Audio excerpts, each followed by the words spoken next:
ഐഷാസ് കിച്ചണിലേക്ക് എല്ലാവർക്കും സ്വാഗതം. അപ്പോൾ ഇന്നത്തെ റെസിപ്പി ഒരു സ്പെഷ്യൽ സ്നാക്ക് റെസിപ്പിയാണ്. കുറേ പേര് റിക്വസ്റ്റ് ചെയ്തിട്ടുണ്ടായിരുന്നു ഈ ഒരു സ്നാക്ക് റെസിപ്പി പെട്ടെന്ന് തന്നെ ഷെയർ ചെയ്യാൻ വേണ്ടിയിട്ട്.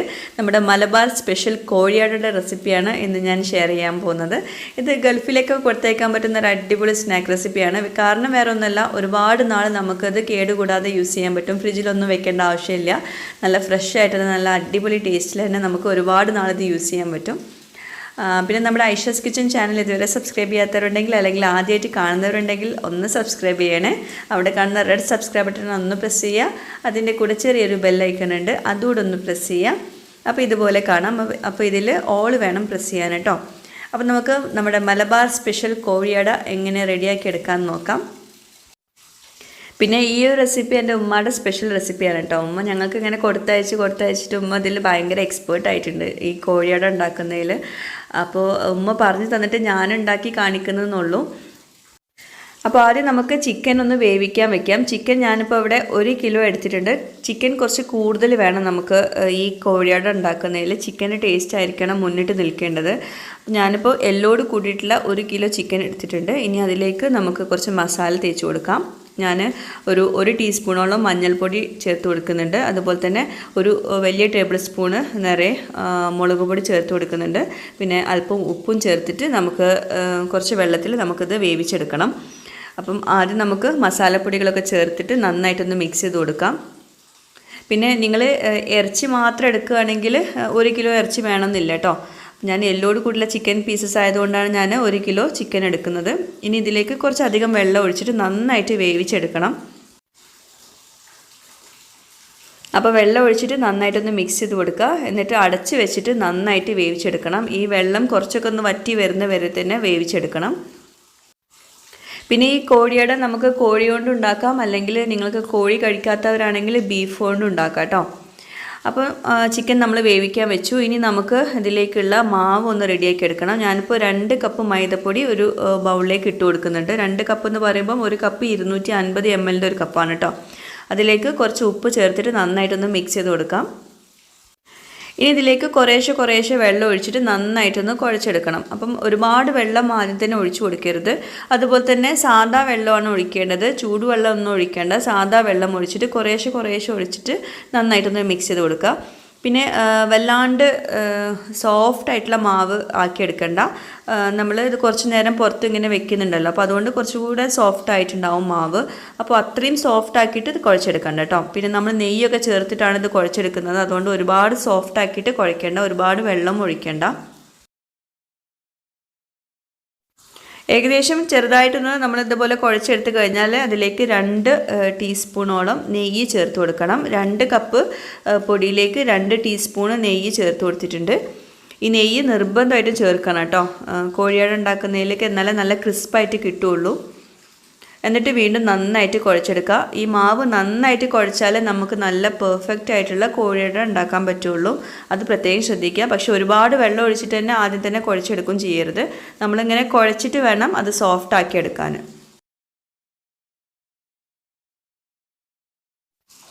ഇവിടെ നല്ല മഴയാണ്. അപ്പോൾ അതുകൊണ്ട് തന്നെ നമ്മൾ വോയിസ് ഓവർ കൊടുക്കുമ്പോഴും നല്ല സൗണ്ടിൽ പ്രശ്നങ്ങളൊക്കെ ഉണ്ടാവും. ദയവായിട്ട് ക്ഷമിക്കുക കേട്ടോ.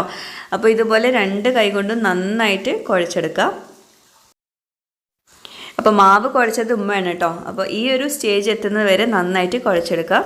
അപ്പോൾ ഇത്രയും സോഫ്റ്റ് ആയാൽ മതി. പിന്നെ നമ്മളത് കുറച്ച് നേരം ഇങ്ങനെ അടച്ച് വെക്കുമ്പോൾ ഒന്നുകൂടെ നന്നായിട്ട് സോഫ്റ്റ് ആവും. അപ്പോൾ നമുക്കത് കുറച്ച് നേരം അടച്ച് വെക്കാം. അപ്പോൾ മാവ് അവിടെ ഇരിക്കട്ടെ. അപ്പോഴേക്ക് നമുക്ക് ബാക്കിയുള്ളതൊക്കെ ഒന്ന് റെഡിയാക്കി എടുക്കാം. ചിക്കൻ ഇപ്പോൾ നന്നായിട്ട് തിളയ്ക്കുന്നുണ്ട്. ഈ വെള്ളമൊക്കെ നന്നായിട്ട് വറ്റി വരണം. അപ്പോൾ ഈ ഒരു സ്റ്റേജ് എത്തിയിട്ട് ഞാൻ ഫ്ലെയിം ഓഫ് ചെയ്തിട്ടുണ്ട്. ചിക്കൻ ഇപ്പോൾ നന്നായിട്ട് വെന്തിട്ടുണ്ട്. ഇനി ഇത് ചെറുതായിട്ടൊന്ന് ചൂടാറിക്കോട്ടെ. അപ്പോഴേക്കും ഇതിലേക്കുള്ള സവോള ഒന്ന് നന്നായിട്ടൊന്ന് ചെറുതായിട്ടൊന്ന് അരിഞ്ഞെടുക്കണം. അപ്പോൾ ഇതുപോലെ ചോപ്പറിൽ വെച്ചിട്ടാണ് സവോള അരിഞ്ഞെടുക്കുന്നത്. ഒരു 4 ചെറിയ സവോള എടുത്താൽ മതിയാവും ഇത്രയും ചിക്കനിലേക്ക്. പിന്നെ ഇതുപോലെയുള്ള റെസിപ്പീസൊക്കെ നമ്മൾ വീട്ടിലുണ്ടാക്കുമ്പോൾ ഇതുപോലെ എല്ലാവരും കൂടി ഒരുമിച്ചാണ് ഉണ്ടാക്കാറ്. ഉമ്മയും കാക്കയുടെ വൈഫും എല്ലാവരും കൂടിയാണ് ഉണ്ടാക്കാറ്. ഇതിപ്പോൾ ചെയ്യുന്നത് കാക്കയുടെ വൈഫാണ്. അപ്പോൾ സവോള ചെറുതായിട്ട് അരിഞ്ഞെടുത്തിട്ടുണ്ട്. ഇനി അതുപോലെ തന്നെ ചിക്കനും എല്ലൊക്കെ റിമൂവ് ചെയ്തിട്ട് ഇറച്ചി പീസ് മാത്രം എടുത്തിട്ട് ഇതുപോലെ ചോപ്പറിലിട്ടിട്ടോ അല്ലെങ്കിൽ ബ്ലെൻഡറിലിട്ടിട്ട് ബാക്കിലേക്ക് പൾസ് ചെയ്ത് കൊടുത്താലും മതിയാവും. നല്ല ഫൈനായിട്ട് നല്ല ചെറുതായിട്ട് അരിഞ്ഞെടുക്കണം കേട്ടോ. ഇതിലേക്കാളും ചെറിയ പീസാക്കിയിട്ട് വേണം നമുക്കിത് ക്രഷ് ചെയ്തെടുക്കാൻ. അപ്പോൾ ഇനി നമുക്ക് ഇതിൻ്റെ അകത്ത് വെക്കാനുള്ള ഈ ഫില്ലിംഗ് ഒന്ന് റെഡിയാക്കി എടുക്കാം. അപ്പോൾ അതിനായിട്ട് ഞാനിപ്പോൾ ഫ്രൈങ് പാൻ ചൂടാക്കിയിട്ട് അതിലേക്ക് ഓയിൽ ഒഴിച്ചു കൊടുക്കുന്നുണ്ട്. സാധാ വെളിച്ചെണ്ണയോ അല്ലെങ്കിൽ സൺഫ്ലവർ ഓയിലോ എന്തും ചേർത്ത് കൊടുക്കുക. എണ്ണ ചൂടായ ശേഷം അതിലേക്ക് ഈ 4 സവോള ചെറുതായിട്ട് അരിഞ്ഞതുണ്ടല്ലോ അത് ചേർത്ത് കൊടുക്കുക. എന്നിട്ട് നന്നായിട്ട് വഴറ്റിയെടുക്കണം. നല്ല ഗോൾഡൻ കളർ ആവുന്നത് വരെ ഒരു ചെറിയ ഫ്ലെയിമിൽ വെച്ചിട്ട് ചെയ്തെടുക്കുക. ഇതെല്ലാം നമ്മൾ ചെറിയ ഫ്ലെയിമിൽ വെച്ചിട്ട് വേണം ചെയ്യാൻ കേട്ടോ, എന്നാലേ നല്ല കറക്റ്റായിട്ട് കിട്ടുള്ളൂ. ഈ സവോളയുടെ ടേസ്റ്റ് ഈ കോഴിയുടെ കഴിക്കുമ്പോൾ ഉണ്ടാവാൻ പാടില്ല. ചിക്കൻ്റെ ടേസ്റ്റ് ആയിരിക്കണം മുന്നിട്ട് നിൽക്കേണ്ടത്. ഇനി നമുക്കിതിലേക്ക് ഇഞ്ചി വെളുത്തുള്ളി ചെറുതായിട്ട് ക്രഷ് ചെയ്തത് ചേർത്ത് കൊടുക്കുക. ഞാനിപ്പോൾ ഒരു 2 ടീസ്പൂണോളം ചേർത്തിട്ടുണ്ടാവും. അപ്പോൾ അതിൻ്റെ ആ ഒരു പച്ചമണം മാറിക്കഴിഞ്ഞാൽ ഇതിലേക്ക് പച്ചമുളക് ചേർത്ത് കൊടുക്കാം. പച്ചമുളകും നിങ്ങളുടെ എരിവിനനുസരിച്ച് വേണം ചേർത്ത് കൊടുക്കാൻ. കൂടുതൽ എരിവ് വേണമെന്നാണെങ്കിൽ കൂടുതൽ പച്ചമുളക് ചേർക്കാം. അതുപോലെ തന്നെ കറിവേപ്പില, മല്ലിയില ഇത് രണ്ടും ചെറുതായിട്ട് അരിഞ്ഞതും ചേർത്ത് കൊടുക്കാം. അതൊക്കെ അതിൻ്റെ ഫ്ലേവറിനനുസരിച്ച് വേണം ചേർക്കാൻ. ഇതൊക്കെ ചേർത്ത് നല്ലൊരു ടേസ്റ്റാണ്. അപ്പം അതൊക്കെ വേണമെങ്കിൽ കുറച്ചുകൂടെ കൂടുതൽ ചേർത്ത് കൊടുക്കാം. പിന്നെ ഇതൊക്കെ ശരിക്കും നമ്മൾ ഗൾഫിലേക്ക് കൊടുത്തയക്കുമ്പോൾ നമ്മൾ അടുപ്പത്ത് വെച്ചിട്ടാണ് ചെയ്യാറ്. ഫ്രൈങ് പാനിലൊന്നുമല്ല ചെയ്യേണ്ടത്. നല്ല ഇരുമ്പിൻ്റെ ചട്ടിയിലൊക്കെ വെച്ചിട്ട് വേണം ഇതൊക്കെ വഴറ്റിയെടുക്കാൻ. പക്ഷെ നമ്മളിപ്പോൾ ഇവിടെ നല്ല മഴയും കറണ്ടൊന്നും ഇല്ലാത്തതുകൊണ്ടാണ് ഞാനിപ്പോൾ ഫ്രൈങ് പാനിൽ ചെയ്തെടുക്കുന്നത് കേട്ടോ. ഇനി ഇതിലേക്ക് ആവശ്യത്തിനുള്ള ഉപ്പ് ചേർത്തിട്ട് വീണ്ടും നന്നായിട്ട് വഴറ്റിയെടുക്കാം. പിന്നെ പലർക്കുള്ളൊരു ഡൗട്ടാണ് കോഴിയട അതുപോലെ സമൂസ ഇത് രണ്ടും തമ്മിലുള്ള വ്യത്യാസം എന്താണെന്നുള്ളത്. രണ്ടിനും ഒരേ മാവാണ്, ഒരേ ഫില്ലിങ്ങുമാണ്. പക്ഷേ വ്യത്യാസം എന്താണെന്ന് വെച്ചിട്ടുണ്ടെങ്കിൽ ഫില്ലിങ് റെഡിയാക്കുമ്പം കോഴിയട കുറച്ചുകൂടെ നല്ല ക്രിസ്പായിട്ട് ഒരുപാട് നേരം വെച്ചിട്ട് നമ്മളിങ്ങനെ വഴറ്റിയെടുക്കണം കോഴിയടയുടെ ഫില്ലിങ്ങിന്. അതുപോലെ തന്നെ കോഴിയട നമ്മൾ ഫ്രൈ ആക്കി എടുക്കുമ്പോഴും ഒരുപാട് നേരം വെച്ചിട്ട് നമ്മൾ ഫ്രൈ ആക്കി എടുക്കണം. എന്നാലേ നല്ല പെർഫെക്റ്റ് ആയിട്ട് ഒരുപാട് നാൾ നമുക്ക് യൂസ് ചെയ്യാൻ പറ്റുള്ളൂ. അപ്പോൾ ഇനി നമുക്ക് ഇതിലേക്ക് ചിക്കൻ ചേർത്ത് കൊടുക്കാം. ചിക്കൻ ഇതുപോലെ നന്നായിട്ട് നമ്മൾ ക്രഷ് ചെയ്തിട്ട് വേണം ഇട്ട് കൊടുക്കാൻ. ഈ ഒരു പരുവത്തിലാവണം, എന്നാലേ നല്ല പെട്ടെന്ന് നമ്മൾ ആ ഒരു ഫില്ലിങ് നല്ല ക്രിസ്പായിട്ട് കിട്ടുകയുള്ളൂ. അപ്പോൾ ഇത്രയും ക്രഷായിട്ട് എടുക്കണം കേട്ടോ. പിന്നെ അതുപോലെ നമ്മൾ സമൂസ ഒക്കെ ഉണ്ടാക്കുമ്പം കൂടുതലും സവോള ആയിരിക്കും കൂടുതൽ എടുക്കാറ്. പക്ഷേ കോഴിയട ഉണ്ടാക്കുമ്പം കൂടുതൽ വേണ്ടത് ചിക്കനാണ്. അതും ഒന്ന് പ്രത്യേകം ശ്രദ്ധിക്കുക. ഈ സവോളയുടെ ടേസ്റ്റ് അതിൽ വരാനേ പാടില്ല. ചിക്കനായിരിക്കണം മുന്നിട്ട് നിൽക്കേണ്ടത്. പിന്നെ ഈ ഫില്ലിങ് നന്നായിട്ട് ക്രിസ്പായിട്ട് കിട്ടാൻ വേണ്ടിയിട്ട് ഇടയ്ക്കിടയ്ക്ക് ഇങ്ങനെ എണ്ണ ഒഴിക്കണം. അത് നിർബന്ധമാണ്. എണ്ണ കുറഞ്ഞ എണ്ണയിൽ നമ്മളിത് ഉണ്ടാക്കിയെടുക്കാൻ പറ്റില്ല. നല്ല ക്രിസ്പായിട്ട് കിട്ടണമെങ്കിൽ ഇടയ്ക്കിടയ്ക്ക് ഇതുപോലെ എണ്ണ ഒഴിച്ചു കൊടുക്കണം. ഒരുപാട് എണ്ണ ഒരൊറ്റ ടൈമിൽ ഒഴിച്ചു കൊടുക്കണം എന്നല്ല കേട്ടോ, ഇടയ്ക്കിടയ്ക്ക് വേണം ഒഴിച്ചു കൊടുക്കാൻ. ഇതിപ്പോൾ നല്ല ഡ്രൈ ആയി കിട്ടണമെങ്കിൽ ഏകദേശം ഒരു 20 അല്ലെങ്കിൽ 30 മിനിറ്റ് വരെ എടുക്കും. പക്ഷേ ഹൈ ഫ്ലെയിമിൽ ഒരിക്കലും ചെയ്യരുത്. ചെറിയ ഫ്ലെയിമിൽ വെച്ചിട്ട് ഈ ഫില്ലിങ് ഇങ്ങനെ ഇടയ്ക്കിടയ്ക്ക് ഇങ്ങനെ ഇളക്കിക്കൊണ്ടേയിരിക്കുക. അതാണ് വേണ്ടത്. അപ്പോൾ ഞാൻ കുറച്ചുകൂടെ മുളക് പൊടി ചേർത്ത് കൊടുക്കുന്നുണ്ട് കേട്ടോ. കുറച്ച് എരിവ് കുറവുണ്ടായിരുന്നു, അപ്പോൾ അതുകൊണ്ട് മുളക് പൊടി കുറച്ചുകൂടെ ചേർത്ത് കൊടുക്കുന്നുണ്ട്. പിന്നെ ചിലർ ഇതിലേക്ക് ചിക്കൻ മസാല ഒക്കെ ചേർത്ത് കൊടുക്കാറുണ്ട്. അതൊക്കെ വേണമെങ്കിൽ ചേർത്ത് കൊടുക്കാം. അതൊക്കെ നിങ്ങളുടെ ഓരോരുത്തരുടെയും ഇഷ്ടം പോലെ ചെയ്തെടുക്കാം. ഞാനിപ്പോൾ ഓരോ സ്റ്റേജും കാണിക്കാൻ കാരണം ചിലർ ഈ ഒരു സ്റ്റേജ് എത്തിയാൽ ചിലപ്പം നിർത്തി കളയും. അപ്പം അതുപോലെ ആവണ്ടെന്ന് വിചാരിച്ചിട്ടാണ്. കോഴിയട നമ്മൾ നന്നായിട്ട് കിട്ടണമെങ്കിൽ നല്ല ക്രിസ്പാവുന്നവരെ നമ്മളിത് വഴറ്റിക്കൊണ്ടേ ഇരിക്കണം, അല്ലെങ്കിൽ പെട്ടെന്ന് കേടാവും കേട്ടോ. ഗൾഫിലേക്ക് കൊടുത്തയക്കുമ്പോൾ നമ്മൾ അത്രയും ശ്രദ്ധിച്ച് വേണം ഉണ്ടാക്കാൻ. ഇപ്പോൾ കണ്ടോ, ആ കളർ ചേഞ്ച് കണ്ടോ, നല്ല ക്രിസ്പായിട്ട് വന്നിട്ടുണ്ട്. അപ്പോൾ ഇതേപോലെ ആയി കിട്ടണം. അപ്പം കുറച്ച് അധികം ടൈം എടുക്കും ഇങ്ങനെ ആയി കിട്ടണമെങ്കിൽ. അടുപ്പത്ത് വെച്ചാലും ചെറിയ ഫ്ലെയിമിൽ വെച്ചിട്ട് ഒരുപാട് നേരം വെച്ചിട്ട് ഇങ്ങനെ വഴറ്റിയെടുക്കണം. അപ്പോൾ നമ്മുടെ ചിക്കൻ്റെ ഫില്ലിങ് റെഡി ആയിട്ടുണ്ട്. ഈ ഒരു പരുവത്തിലാണ് വേണ്ടത്. അപ്പോഴേക്കും നമ്മുടെ മാവ് ഇപ്പോൾ നന്നായിട്ട് സോഫ്റ്റ് ആയിട്ടുണ്ട്. അപ്പോൾ ഒന്നുകൂടെ ഒന്ന് ചെറുതായിട്ടൊന്ന് കുഴച്ചെടുക്കുക. ഉമ്മനെയാണ് ചെയ്യുന്നത്. ഇപ്പോൾ നല്ല സോഫ്റ്റ് ആയിട്ടുണ്ട്. ഈ ഒരു പരുവത്തിലാണ് വേണ്ടത്. ഇനി ചെറിയ ചെറിയ ബോൾസ് ആക്കി വെക്കുക. എന്നിട്ട് നമ്മൾ ചപ്പാത്തിയൊക്കെ പരത്തുന്ന പോലെ നല്ല അത്യാവശ്യം കനത്തിൽ, എന്നാൽ വല്ലാണ്ട് കട്ടിയും വേണ്ട, അങ്ങനത്തെ ഒരു പരുവത്തിൽ നമ്മളത് പരത്തിയെടുക്കുക. പിന്നെ ചെറിയ ചെറിയ വട്ടത്തിലാക്കി എടുക്കുക. അതൊക്കെ നിങ്ങൾക്ക് എല്ലാവർക്കും അറിയാവുന്ന തന്നെ ആയിരിക്കും. അപ്പോൾ ഇതുപോലെ 10 ചെറിയ ബോൾസ് ആക്കി എടുത്തിട്ടുണ്ട്. ഇനി നമുക്കിതൊന്ന് പരത്തിയെടുക്കാം. അത്യാവശ്യം പൊടിയൊക്കെ തൂവി കൊടുത്തിട്ട് വേണം പരത്തിയെടുക്കാൻ.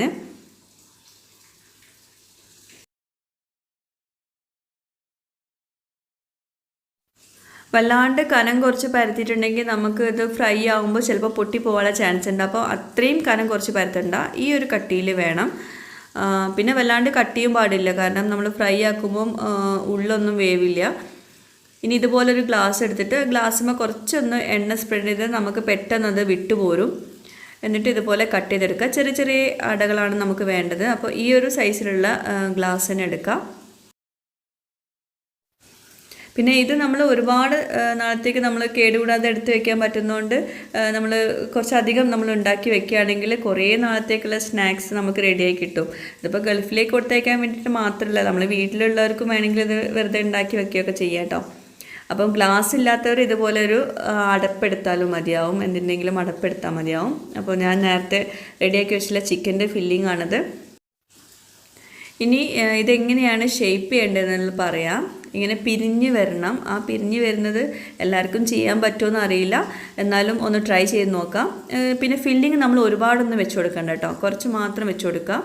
ഒരുപാട് വെച്ച് കൊടുത്താൽ ചിലപ്പം നമ്മൾ ഫ്രൈ ആകുമ്പോൾ പൊട്ടി പോകാനുള്ള ചാൻസ് ഉണ്ട്. അപ്പോൾ പൊട്ടി പോകുന്ന രീതിയിൽ ഫില്ലിങ് വെച്ച് കൊടുക്കരുത്. എന്നിട്ട് ഇതിൻ്റെ അറ്റം ഇങ്ങനെ ചെറുതായിട്ടൊന്ന് നന്നായിട്ടൊന്ന് ഒട്ടിച്ചു കൊടുക്കണം. കുറച്ച് എണ്ണ തടവിയിട്ട് ഒട്ടിച്ചു കൊടുക്കുകയാണെങ്കിൽ നന്നായിട്ട് ഒട്ടി കിട്ടും. എന്നിട്ട് ഇതുപോലെ ചെയ്തെടുക്കുക. ഇങ്ങനെ പിരിഞ്ഞ് ചെയ്യാൻ പറ്റുമെങ്കിൽ ചെയ്യുക, അല്ലെങ്കിൽ ഒരു ഫോർക്ക് കൊണ്ട് ഒന്ന് സൈഡൊന്ന് ഇങ്ങനെ പ്രസ് ചെയ്ത് കൊടുത്താലും മതിയാവും. പക്ഷേ ഇങ്ങനെയാണ് നമ്മൾ ശരിക്കും ഉണ്ടാക്കേണ്ടത് കേട്ടോ. പിന്നെ ഒരു തവണ നമ്മളിത് ഉണ്ടാക്കി കഴിഞ്ഞാൽ പിന്നെ എന്തായാലും അതിൽ ഭയങ്കര എക്സ്പേർട്ടായി പോവും. ഇത്രയും നമ്മൾ പിരിച്ചെടുക്കുമ്പോൾ എങ്ങനെയായാലും എക്സ്പേർട്ടായി പോവും. അപ്പോൾ ഒന്ന് ചെയ്ത് നോക്കിയാൽ നല്ല രസമാണ് ഇങ്ങനെ ചെയ്യാൻ. പെട്ടെന്ന് നമ്മൾ ഒന്ന് രണ്ടെണ്ണമൊക്കെ ചെയ്താൽ തന്നെ നമുക്കത് എക്സ്പീരിയൻസ്ഡ് ആവും കേട്ടോ. അപ്പോൾ ഞാൻ ഒന്നുകൂടെ അങ്ങനെ പിരിച്ചെടുക്കുന്നത് കാണിച്ചു തരാം.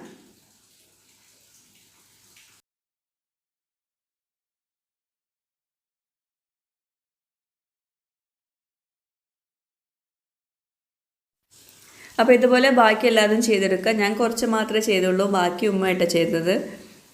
ഞാൻ വീഡിയോയിൽ കാണിക്കാൻ വേണ്ടിയിട്ട് മാത്രമേ ഞാൻ ചെയ്തുള്ളൂ.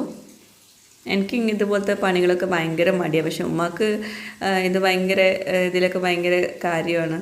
പിന്നെ ഞങ്ങൾക്ക് കൊടുത്തയക്കാൻ വേണ്ടിയിട്ട് ഉമ്മ എന്നും ഉണ്ടാക്കുന്നില്ല, അപ്പോൾ അതിൽ ഭയങ്കര എക്സ്പേർട്ടുമാണ്. പിന്നെ ഇനി നമ്മളിത് ഫ്രൈ ചെയ്യുന്നതാണ് നോക്കേണ്ടത്. നല്ല ചൂടായ എണ്ണയിലേക്ക് നമ്മൾ ഫ്ലെയിം കുറച്ച് വെച്ചിട്ട് വേണം ഇത് ഇട്ട് കൊടുക്കാൻ കേട്ടോ.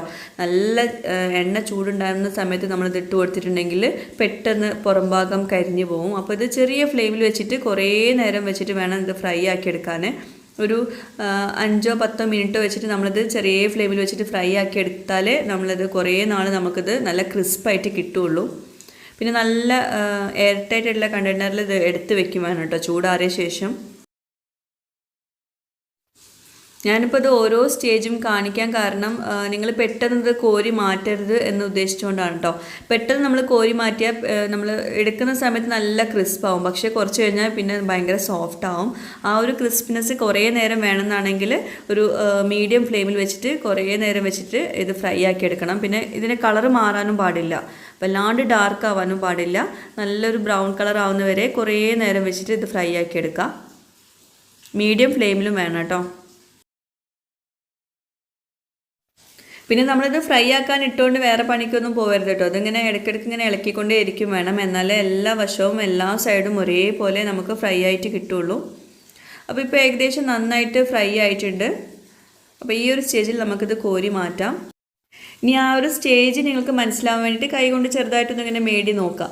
അപ്പം അത് നല്ലൊരു ആ ക്രിസ്പി ആയിട്ടുള്ള സൗണ്ട് കേൾക്കുന്നുണ്ടെങ്കിൽ അത് റെഡി ആയിട്ടുണ്ടാവും. അപ്പം ഇതുപോലൊരു ഓട്ടപാത്രത്തിലേക്ക് മാറ്റാം. എണ്ണ നന്നായിട്ട് ഡ്രെയിനായിട്ട് നന്നായിട്ട് ചൂടാറിയ ശേഷം മാത്രമേ ഇത് ഒരു എയർ ടൈറ്റ് കണ്ടെയ്നറിൽ എടുത്ത് വെക്കാവൂ. അപ്പോൾ ഇനി നമുക്ക് രണ്ടാമത്തെ ബാച്ച് കോഴിയട റെഡിയാക്കി എടുക്കാം. അപ്പോൾ ഞാനിത് ഫ്രൈ ആക്കുന്നത് വീണ്ടും കാണിക്കുന്നില്ല, നമ്മുടെ വീഡിയോ ഇപ്പോഴേ നല്ല ലെങ്തിയാണ്. അപ്പോൾ നമ്മുടെ കോഴിയട റെഡി ആയിട്ടുണ്ട്. എല്ലാവരും ഒന്ന് ട്രൈ ചെയ്ത് നോക്കുക. നല്ല അടിപൊളി പെർഫെക്റ്റ് റെസിപ്പിയാണ്, എല്ലാവർക്കും ഇഷ്ടമാവും. എല്ലാവരും ഒരു തവണയെങ്കിലും ഒന്ന് ട്രൈ ചെയ്ത് നോക്കാം കേട്ടോ. പിന്നെ ടേസ്റ്റ് വെക്കുന്നത് എൻ്റെ വീട്ടിൽ വെച്ചിട്ടായതുകൊണ്ട് തന്നെ ഇവിടെ എല്ലാവരും ഉണ്ട് ടേസ്റ്റ് വെക്കാൻ. അപ്പം ഇത് എൻ്റെ ബ്രദറാട്ടോ, കുട്ടികളും ബ്രദറും ഉപ്പയും ഉമ്മയും നാത്തൂനും എല്ലാവരും ടേസ്റ്റ് നോക്കിയിട്ട് അത് നമ്മൾ ഉണ്ടാക്കിയ പാട് തന്നെ തീർത്തിട്ടുണ്ട്.